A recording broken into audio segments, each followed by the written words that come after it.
ஆண்டவர். அல்லேலூயா. தந்தை மகன் தூய ஆவியாரின் பெயராலே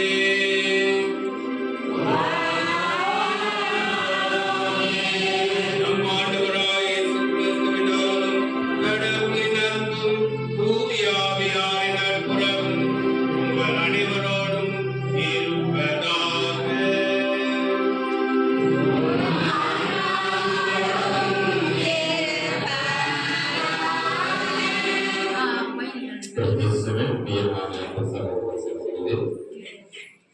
பொதுவாக பிரிவு என்பது நாம் சொல்ல முடியாத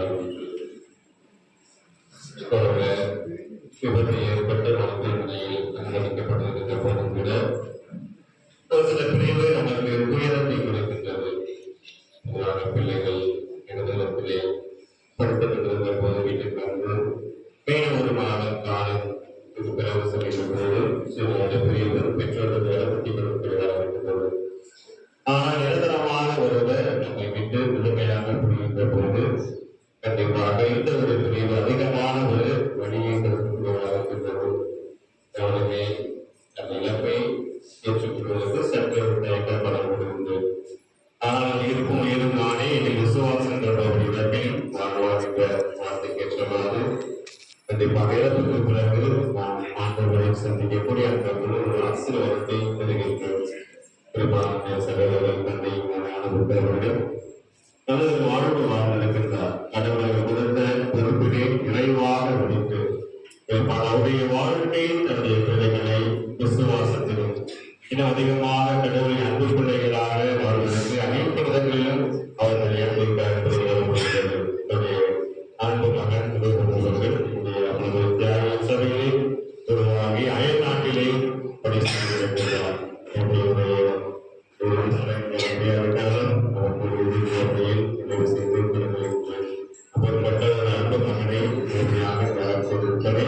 அவருடைய அன்பு கனவிலும் கொண்ட விசுவாசத்தை உருவாக்கி இந்த வகையிலே நான்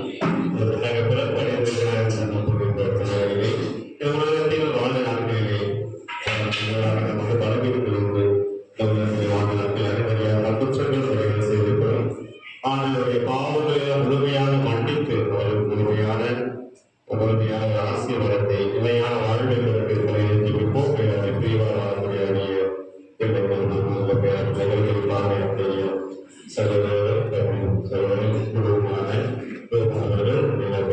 தாக்குவதற்கு ஏற்ற மனதை தைரியத்தை ஏற்படுத்தும். அதற்குரிய நாட்களில் ஒரு குடும்பங்களை எல்லா விதமான நலங்களால் விரைவான ஆசீர்வதிக்க மட்டுமல்லாமல் ஒவ்வொரு நாளும் என்னுடைய செல்வத்தை உருவாக்குகிறோம். இந்த பணியிலே பாவங்கள் ஆண்டவருடைய அறிந்தறியாமல் செய்த குற்றங்கள் துறைகள் பாவங்கள் அனைத்தையும் நன்மையாக இருக்கின்றது. ஆண்டவருக்கு அதை இலக்கத்தையும் மன்னிப்பை சென்றுள்ளோம்.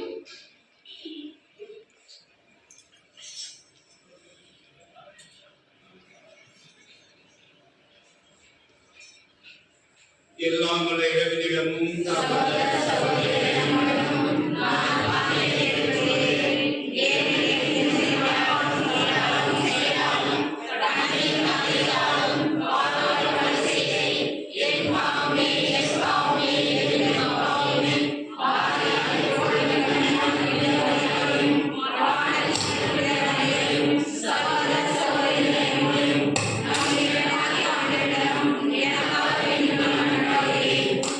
வல்ல இறைவன் நம் மீது இரக்கம் வைத்து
வாழ்ந்து ஆட்சி செய்கின்றீர்கள் ஆண்டவரும் உம்முடைய திருமகனுமாகிய இயேசு கிறிஸ்து வழியாக உம்மை மன்றாடுகின்றோம்.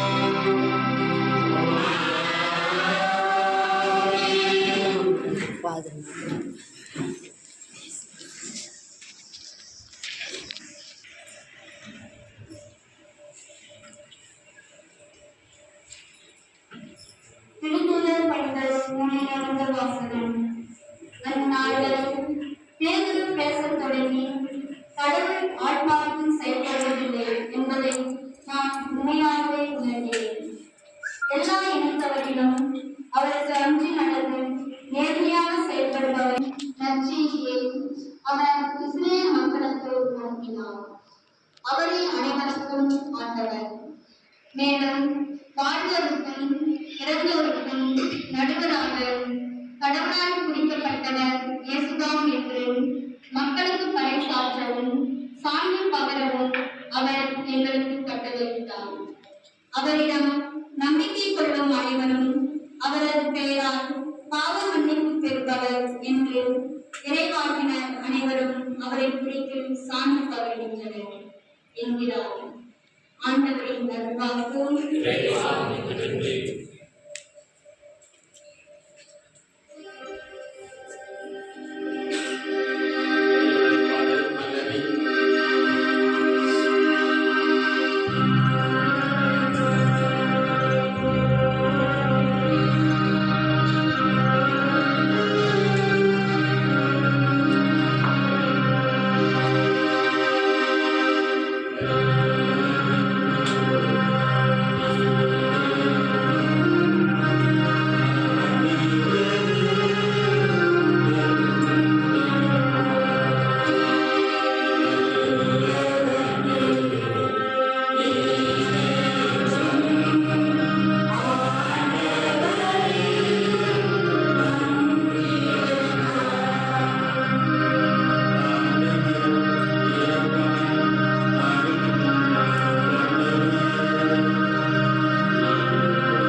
எருசலேமுக்கு அருகில் ஏறக்குறைய 3 கிலோமீட்டர் தொலைவில் இருந்தது.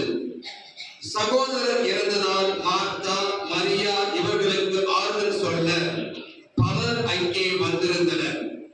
இயேசு வந்து கொண்டிருக்கிறார் என்று கேள்விப்பட்டதும் மார்த்தா அவரை எதிர்கொண்டு சென்றார். மரியா வீட்டில் இருந்து விட்டார். மார்த்தா இயேசுவை நோக்கி, ஆண்டவரே, நீர் இங்கே இருந்திருந்தால் என் சகோதரன் இறந்திருக்க மாட்டான்.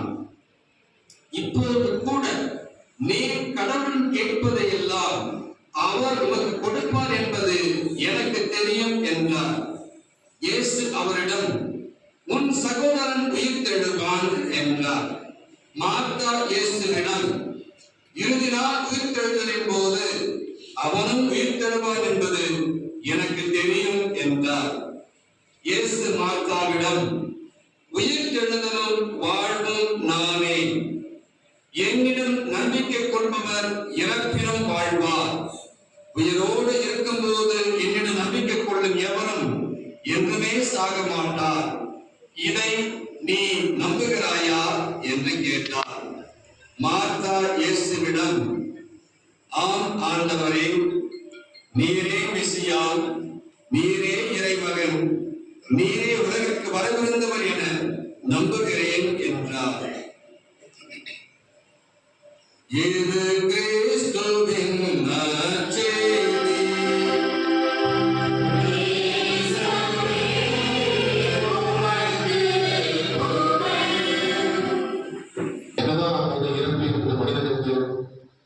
தவிர்க்க முடியாதவர்கள் யாராக இருந்தாலும் சரி, அவர்கள் இருந்தாலும் ஆக வேண்டும் என்ற எண்ணம் நமக்கு இருந்தாலும் நம்முடைய வீட்டில், என் வீட்டில் என்னுடைய அப்பா, என்னுடைய தாய், என்னுடைய தந்தை இறக்கும் பொழுது அது நிச்சயமாக தாக்க முடியாதவர்கள் என்றால் நிறைய சொல்லுவாங்க, நாம் ஒரு கடவுளை எல்லாம் பார்த்திருக்கிறோம். ஆனால் நமக்கு கடவுளாக இருந்து நம்மை பாதுகாப்பது நம் தாய், தந்தை. இந்த உலகத்திலே நம்முடைய தாய், நம்முடைய தந்தை நம்மை அன்பு செய்வது போல யாராலுமே அன்பு செய்ய முடியாது. குறிப்பாக இன்று நம்மை முடித்திருந்த ஞானவர்கள் நம்மோடு இல்லை. நான் அவருடைய மறுபடி ரூபன் நம்மோடு ஒரு வருடம் மூத்த பள்ளி பங்கிலே அவர் முதலி பங்கு தந்தையாளராக இருக்கும்போது நான் அவரோடு இருந்திருக்கிறேன். மற்றும் நாங்கள் படிக்கும் போது பங்காக இருக்கிறேன். குறிப்பாக குருக்களுக்கு, எங்களை போன்ற குருக்களுக்கு தாய் தந்தையர்கள் தான் கடவுள். அவர்கள் பிரச்சனை அந்த உடைகளுக்கு பல வழிகளில் ஆன்மீக அப்படின்ற உணர்வு எல்லாருக்குமே ஏற்படும். ஏன்னா அவங்களுக்கே தெரியும், நம்ம எப்படிப்பட்ட சூழ்நிலை இருந்தாலும் நாம அவங்க என்னதான் பண்ணாலும் நாம சந்தோஷமா இருக்கணும் அப்படின்னு நினைக்கிற ஒரே ஆளுக்கு அப்பா. இந்த தந்தையை பெற்றோர்கள் நம்மை விடுவிட்டு சில பொருள் நிச்சயமாக அது தாங்க முடியாத ஒரு வழியை நமக்கு ஏற்படுத்த பழைய வாழ்க்கையில் இருந்து பார்க்கும்போது நமக்கு தெரியும், இறப்பு என்பது எழுத முடியாது. ஆனால் எல்லாராக இருந்தாலும் சரி, எல்லா மனிதர்களுமே இந்த உடலிலே பிறந்தால் ஆக வேண்டும், பிறக்கின்றார்கள், வாழ்கின்றார்கள், மீண்டும் இறக்கின்றார்கள். ஆனால் கிறிஸ்தவர்களாகிய நமக்கு இறைவன் கொடுத்த மிகப்பெரிய கொடை என்பதை பார்க்கின்ற பொழுது உயிர்ப்பு. நான் சொல்லுவேன், இந்த பவுல் மிக தெளிவாக கொடுக்கின்றார். இயேசு கிறிஸ்து உயிர்க்கவில்லை என்றால் நம்ம நற்செய்தி வரப்போதை வீண் என்று சொல்கின்றார். ஏன் நமக்கு உட்கார்ந்துள்ளோம்? இயேசு கிறிஸ்து எதற்காக வந்தார் என்று பார்க்கும்போது, இயேசு கிறிஸ்து நிச்சயமாக அவருடைய உயிர் தெழுதலின் மூலமாக நம் அனைவருக்குமே அந்த உயிர் தெழுதலை பகிர்ந்து கொடுத்திருக்கின்றார். அதை நாம் நம்பவில்லை என்றால் நம்முடைய வாழ்க்கையை ஒரு அர்த்தமில்லாத ஒரு வாழ்க்கையாக மாறும். அதனால்தான் நாம் எதை நம்புகின்றோமோ அதை வாழ வேண்டும், எதை வாழ்கின்றோமோ அதை நம்ப வேண்டும் என்று சொன்னார்கள். அதைத்தான் இந்த பவுலும் கூறுகின்றார். ரோமருக்கு திருப்பவர்களே மிக தெளிவாக கூறுகின்றார். இயேசு கிறிஸ்துவின் வாழ்க்கையிலே என்ன நடந்ததோ அதுவும் நம்முடைய வாழ்க்கையிலே நடக்க போகிறது. திருமணத்தின் மூலமாக இயேசு கிறிஸ்துடைய வாழ்க்கையிலே என்ன நடந்ததோ அது அப்படியே நம்முடைய வாழ்க்கையிலும் நடக்க போகின்றது. இயேசு கிறிஸ்து இந்த உலகத்திலே பிறந்தார், வாழ்ந்தார், இறந்தார். ஆனால் அவர் இறந்து ஒரே மாறாக இறந்து உயிர் தெழுந்தார். இயேசு கிறிஸ்து இறந்து உயிர் தெழுந்தார் என்றால் திருமணத்தின் மூலமாக நாம் அவரோடு பிறக்கிறோம், அவரை நம்பி அவர் மீது நம்பிக்கை கொண்டு அவரோடு வாழ்கின்றோம். இறக்கும் பொழுது அவரிலே நாம் இறக்கின்றோம். அப்படி நாம் அவரிலே இறக்கும் பொழுது மீண்டும் நாம் அவரோடு உயிர் தருவோம். என்பதுதான் நம்முடைய நம்பிக்கை. குறிப்பாக இந்த நம்மை விட்டு பிரிந்த திரு யாக்கோபு அவர்கள் இயேசு கிறிஸ்து உயிர் தெழுந்ததை போன்று அவரும் உயிர் தருவார் என்ற நம்பிக்கை கொண்டு நாம் இன்று அனைவரும் ஜெபம் செய்ய வேண்டும். ஏனென்றால் ரொம்ப அருமையாக பண்றாங்க. நாம் பிறக்கின்ற உலகம் இதுவாக இருக்கலாம், நாம் வாழ்கின்ற உலகம் இதுவாக இருக்கலாம், நாம் இறந்து போகின்ற உலகம் இதுவாக இருக்கலாம். ஆனால் இது என்னுடைய உண்மையான தாய்நாடு, பின்னரவே எனக்கு உண்மையான தாய்நாடு அங்க இருக்கலாம், அங்க பிறக்கலாம், அங்க வாழ இறந்து போகலாம். ஆனால் நான் சென்று சேர வேண்டிய இடம் இந்த உலகம் தான். அந்த தாய்நாட்டிற்கு நான் செல்ல வேண்டும் என்றால் இந்த பிறப்பு என்பது இயேசு கிறிஸ்துவின் சிலுவையில் பாடுபட்டு இறந்த பிறகுதான் கடவுள் அவருடைய ஆவியை எடுத்துக் கொண்டு மீண்டும் அவர் உயிர் பெறுகிறார். எனவே இன்று நம்மை விட்டு பிறந்த திரு ஞானவன் அவர்கள் கடவுளிடம் இவரது ஆவியை படைப்போம். மீண்டும் கடவுள் இவரது பாவங்களை மன்னித்து இவரை மீண்டும் உயிர் பெற செய்ய இறைவனிடம் தொடர்ந்து கொண்டாடுவோம்.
எல்லாம் வல்ல தந்தையாகிய தேவனுக்கு ஏற்றதாகும்படி மன்றாடுங்கள்.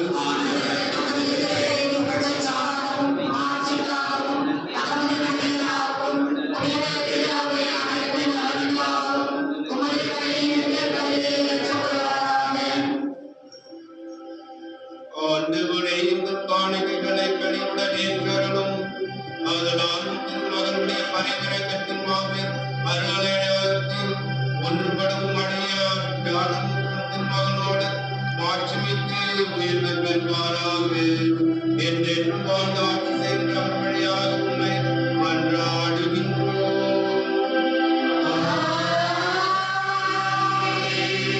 ஆண்டவர் உங்களோடு இருப்பாராக.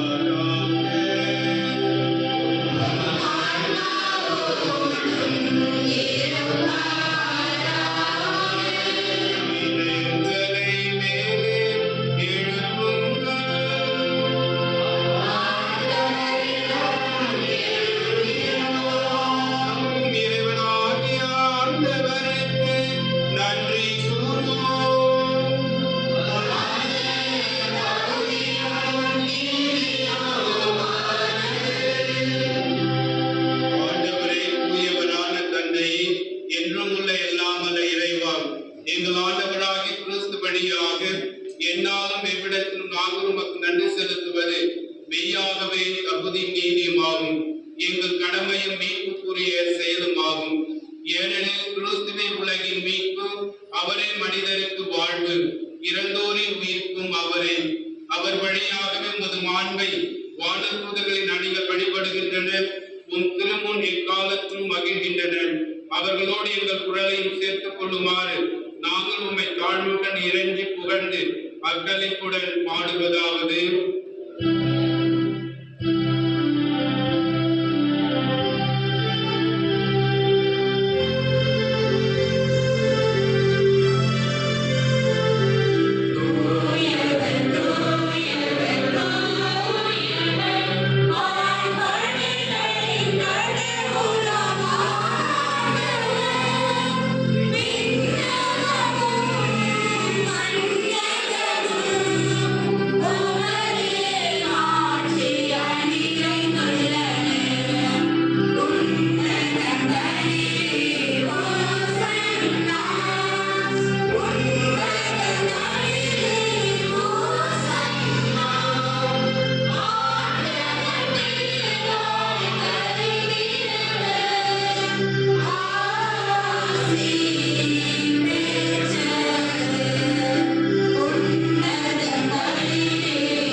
ஆண்டவரே, நீயாகவே தூயவர், தூய்மை அனைத்திற்கும் ஊற்று. ஆகவே உம்முடைய ஆவியை பொழிந்து இக்காணிக்கைகளை தூய்மைப்படுத்த உம்மை வேண்டுகின்றோம். இவ்வாறு எங்கள் ஆண்டவரே இயேசு கிறிஸ்துவின் உடலும் இரத்தமுமாக எங்களுக்கு இவை மாறுனவாக. அவர் பாடுபட உலகம் கண்டித்து தம்மை கையளித்த பொழுது அப்பத்தை எடுத்து நன்றி செலுத்தி அதை பின்பு தம் சீடர்களுக்கு அளித்து அவர் கூறியதாவது: அனைவரும் இதிலிருந்து பெற்று உண்ணுங்கள், ஏனெனில் இது உங்களுக்காக கையளிக்கப்படும் என் உடல்.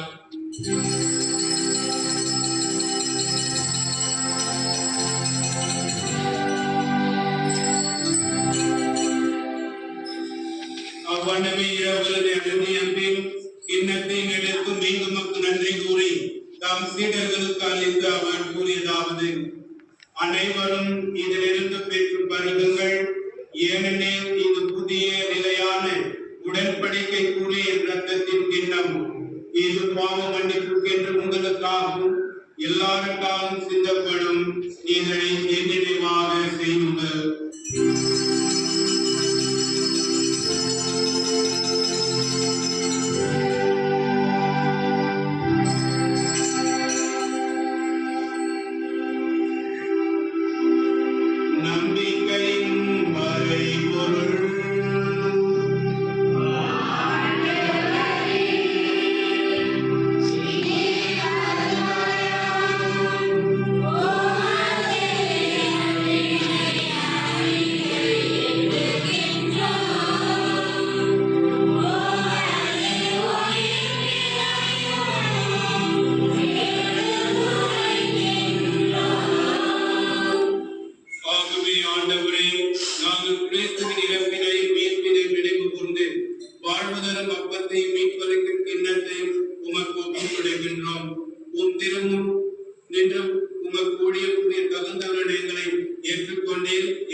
உலகெங்கும் பரவி மக்கள் அவை நினைவுபடுவதும் சிறப்பாக எங்கள் திருத்தந்தை மறைந்த திருத்தந்தை வழிகாட்டிகள் எங்கள் ஆயிரம் அப்ரோஸ் இணையாளர்கள் திருப்பணியாளர்கள் தொடங்கிய அனைவரையும் காண்பிக்கிறேன் இன்று உங்களிலிருந்து அழைத்துக் கொண்ட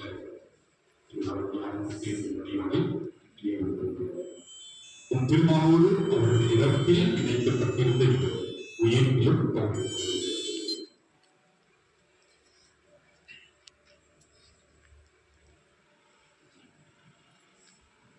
எங்கள்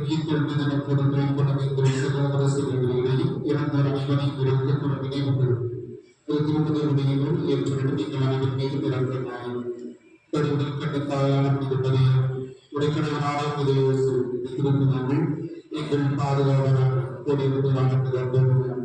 இவ்வுலகில் மற்றவர்களாயிருக்கும் ஆகிய இதற்கானவருடன் நான் இழிவான பங்கு கொள்ளும் பகுதியில் குருமக இயேசு கிறிஸ்துவினுடைய எப்போதும் தேர்வு பெறக்கூடிய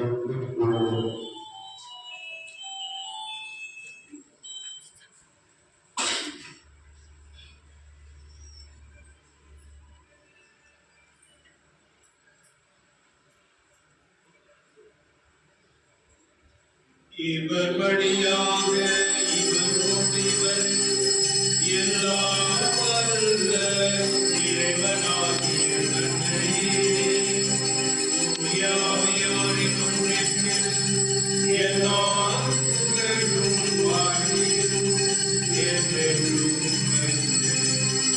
உரியதே.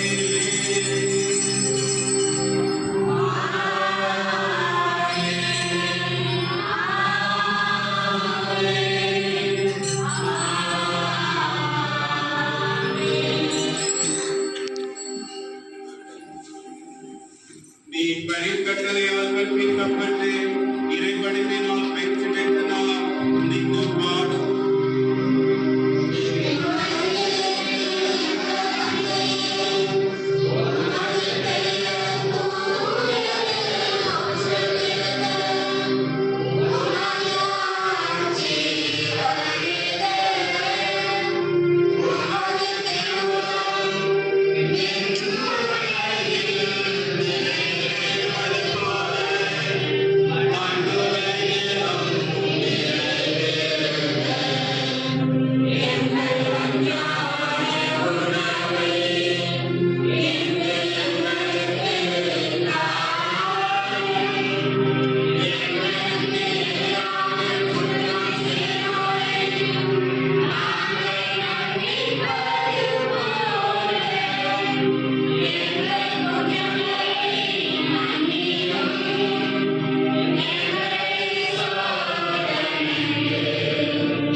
நாங்கள் எதிர்நோக்கி இருக்கும் பேரின்பத்திற்காகவும் என் மீட்பராகிய இயேசு கிறிஸ்துவின் வருகைக்காகவும் காத்திருக்கின்றோம்.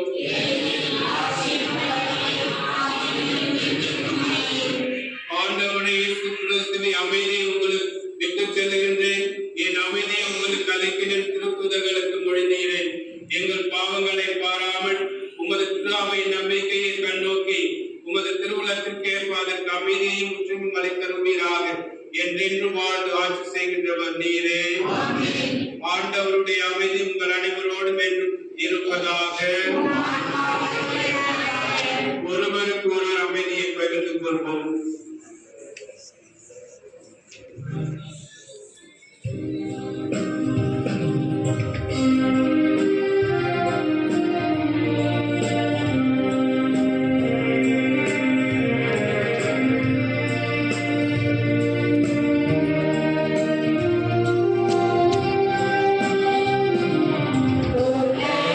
Oh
இதோ இறைவனின் செம்மறி, இதோ உலகின் பாவங்களை போக்குபவர்.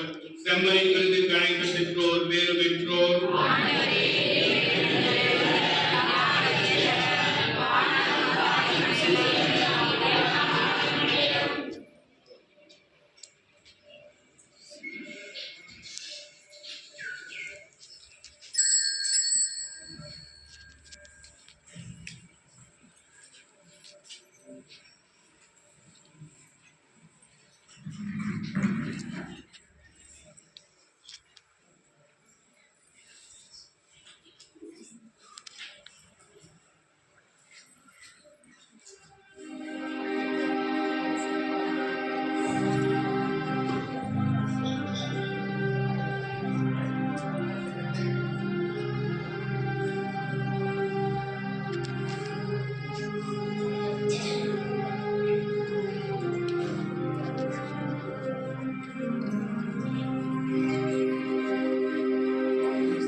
கடைசி எதிரியாக பகைவனாக இருப்பது அதையும் நாம் தாண்டி வெற்றி கொண்டு மோட்சத்தின் வாசலுக்கு செல்லுகிறோம் என்று இறைவார்த்தை நமக்கு ஒரு பெரிய வல்லமையை கொடுக்கிறார். உயிர்த்தெழுதல் மட்டுமல்ல, அந்த கடைசி பகைவனை ஒன்று நாம் மோட்ச வாசலுக்குள் சாவுக்கு வாசலாக நாம் உள்ளே நுழைவதற்கு வாழ்வாக அப்படிப்பட்ட ஒரு அருள் வாழ்வுக்குத்தான் நம்முடைய தந்தை ஞானம் தரப்படுத்தப்பட்டார். அதனால அந்த ஒரு நம்பிக்கையோடு அவர் வழியாக இறை அழைத்தலை கொடுத்த இறைவன் அவர் எவ்வளவு நேசித்திருக்கிறார் என்பதும் நமக்கு தெளிவார். எனவே இந்த நாளிலே தந்தையினுடைய இந்த திருப்பணிக்கு கலந்து கொண்ட வைஸ் பிரபுச்சியர் அருட்தந்தை ராஜேந்திரன் அவர்களுக்கு அவரோடு வந்திருக்கின்ற குழுக்களுக்கு நம்முடைய பழைய பருவத்தில் இந்த நம்முடைய மண்ணில் மேம்படுத்தப்படும் மற்றும் அருட்தந்தையர்கள் கலந்து கொண்டிருக்கிறார். அவர்கள் அனைவருக்கும் கோபம் சார்பாக நான் நன்றியை தெரிவித்துக் கொள்கிறேன். ஏனென்றால் தந்தையுடைய இறப்பு எவ்வளவு கொடுமையானது என்று தந்தையர் சொன்னார். கஷ்டம். எனவே அப்பா அம்மா தான் நமக்கு தெய்வமாக மட்டுமல்ல, நம்மை வளர்த்து ஆராய்ச்சி அன்பை நினைவாக்கி கொடுக்கிறார்கள். அந்த வகையில் இல்லை என்று சொல்லும் போது நமக்கு கிடைக்கமாகத்தான். ஆனால் ஆண்டவர் நமக்கு மிக அற்புதமான ஆற்றலையும் அன்பையும் அதன் வழியாக மட்டுமல்ல நமக்கு இந்த தந்தை வழியாக குடும்பத்தையும் கொடுத்திருக்கிறார். எனவே அந்த வகையிலே நாம் கடவுளுக்கு நன்றி சொல்வோம். தயவான நிகழ்வை நடத்தி கொடுத்த அருட்தந்தையர்களுக்கு நம் பங்கு மக்கள் அனைவருடைய சார்பாக குழுவின் சார்பாக நாம் நன்றியை தெரிவித்துக்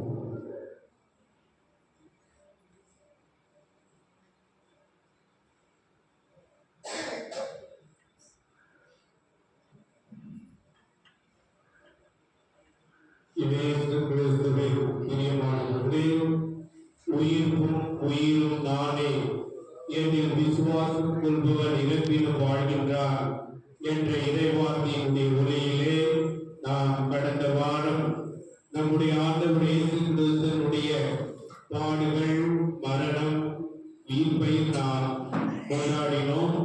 இருப்பினும் தாயா திருச்சபையானது நமக்கு நன்றாக தெரியும். நம்முடைய திருத்தந்தை அவர்கள் ஈஸ்டர் பண்டிகை திங்கட்கிழமை இறைவனடி சேர்ந்தார். இருப்பினும் அவர் நமக்கு கொடுத்த அழைப்பு, இறப்பினால் நாம் அனைவரும் மாட்சிமை மிகு உடலை பெறுகின்றோம். கிறிஸ்து எவ்வாறு உயிர் பெற்று எழுந்தாரோ அதே போல நாமும் நம்முடைய இறப்புக்கு பிறகு மாட்சிமை மிகு உடலை பெறுகின்றோம்.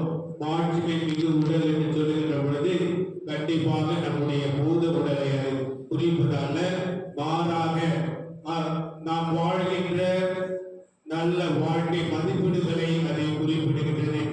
ஆகவே நம்முடைய தந்தை ஞானமுத்து அவர்கள் ஒரு சிலருக்கு சகோதரராக இருந்திருக்கலாம், ஒரு சிலருக்கு தந்தையாக இருந்திருக்கலாம், ஒரு சிலருக்கு வழிகாட்டியாகவும் நண்பனாகவும் இருந்திருக்கிறார்.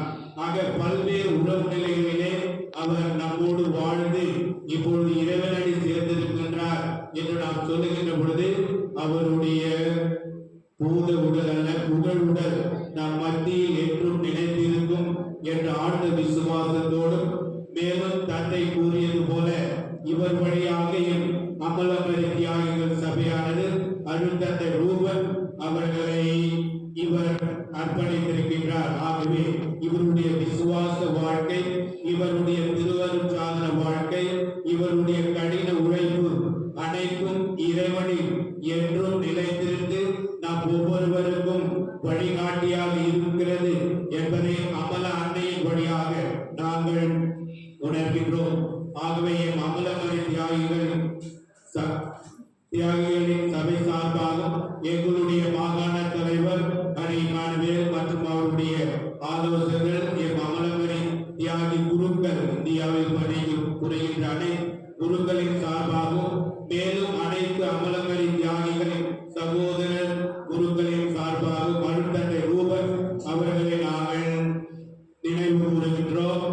அந்த நினைவு கூறுதலின் வழியாக உங்கள் அனைவருக்கும் எங்களுடைய ஆழ்ந்த இரங்கலையும் எங்களுடைய ஆழ்ந்த ஜெபங்களையும் உரித்தாக்கி கொள்கின்றோம்.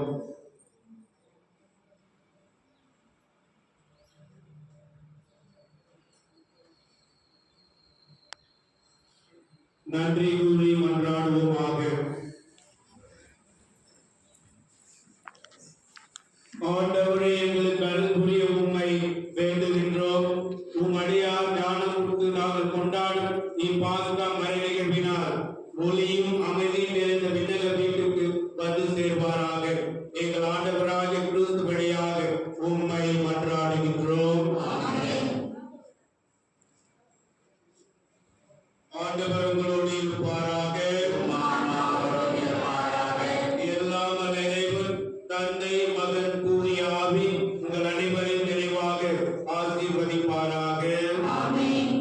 அன்பார்ந்தவர்களே, எங்களுடைய தந்தையின் இறுதி பயண திருப்பலியை எவ்வாறு செய்யலாம் என்று எங்களுக்கு ஒரு வழிகாட்டியாக இருந்து எங்களோடு எங்களுடைய துன்பத்தில் பயணித்த எங்களுடைய பங்கு தந்தை அவர்களுக்கு அருட்தந்தை ரூபன் அவர்களின் சார்பாக நன்றியை தெரிவித்துக் கொள்கிறோம். மேலும் அமலமரி தியாகி சபையின் புரட்சி தந்தை, வயல் புரட்சி தந்தை மற்றும் அமலமரி தியாகி குடும்ப அருள் தந்தைகள் அனைவருக்கும் அருட்தந்தை ரூபன் அவர்களின் சார்பாக நன்றியை தெரிவித்துக் கொள்கிறோம். மேலும் அருட்தந்தை ரூபனை வளர்த்தெடுத்து ஒரு வளர்ப்பு தந்தையாக அவருடைய இன்பத்திலும் துன்பத்திலும் பங்கேற்று அவருக்கு நல்லதொரு வழிகாட்டியாக இருந்த அருட்தந்தை சுந்தராஜ் அவர்களுக்கு அருட்தந்தை ரூபன் அவர்களின் சார்பாக நன்றியை தெரிவித்துக் கொள்கிறோம்.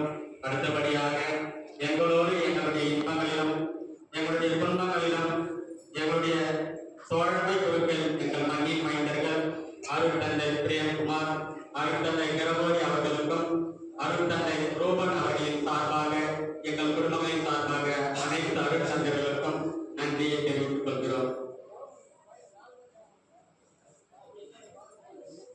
அன்பு சகோதரர்களே, இறை மக்களின் வழக்கப்படி இறந்தோரை நல்லடக்கம் செய்யும் கடமையை நிறைவேற்ற கூடியிருக்கும் நாம் இறைவனை பக்தியுடன் மன்றாடுவோம். அனைத்தும் அவருக்கென்றே உயிர் வாழ்கின்றன. நம்முடைய அன்பு தந்தை ஞானமுத்து அவர்களின் உடலை நலிவுற்ற நிலையில் நாம் அடக்கம் செய்தாலும் புனிதரின் கூட்டத்தில் இடம்பெற கட்டளையிடுவாராக. தீர்ப்பிடும் போது இறைவன் இவருக்கு இரக்கம் காட்டுவதால் இறப்பே இவருக்கு மீட்பு அளிப்பதாகி பாவங்கள் போக்கப்படுவனவாக. தந்தையிடம் இவர் அன்புறவு கொள்ள நல்லாயன் இவரை நம்முடைய உண்மையான தாயகத்துக்கு அழைத்து சென்று என்றென்றும் உள்ள மகிழ்ச்சியையும் புனிதரின் தோழமையையும் பெற்று துய்த்திட செய்வாராக.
அனைவரும் ஒன்று சேர்ந்து பரம தந்தையை நோக்கி உருக்கமாக மன்றாடுவோம்.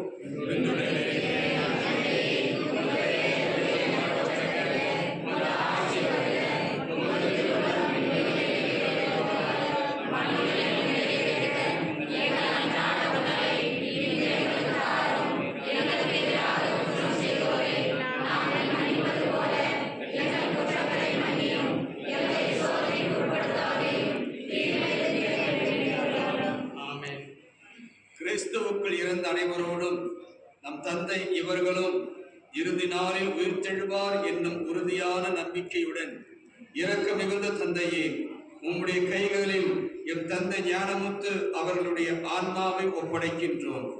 உமது நன்மைத்தனமும் கிறிஸ்துவுக்குள் புனிதரோடும் உம் அடியார் இவருக்குள்ள நட்புறவும் எங்களுக்கு தெளிவாய் விளங்கும்படியாக நீர் இவ்வுலக வாழ்வில் இவர் மீது பல நன்மைகளை பொழிந்துள்ளீர். அவற்றிற்கெல்லாம் உமக்கு நன்றி கூறுகின்றோம். எனவே ஆண்டவரே, எங்கள் மன்றாட்டுக்கு தயவாய் செவிசாய்த்து உம் அடியாருக்கு விண்ணக வீட்டின் கதவுகளை திறந்தருளும்.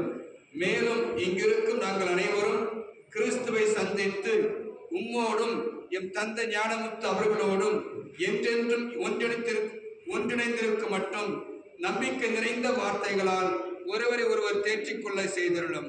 எங்கள் ஆண்டவராகிய கிறிஸ்து வழியாக உம்மை மன்றாடுகின்றோம்.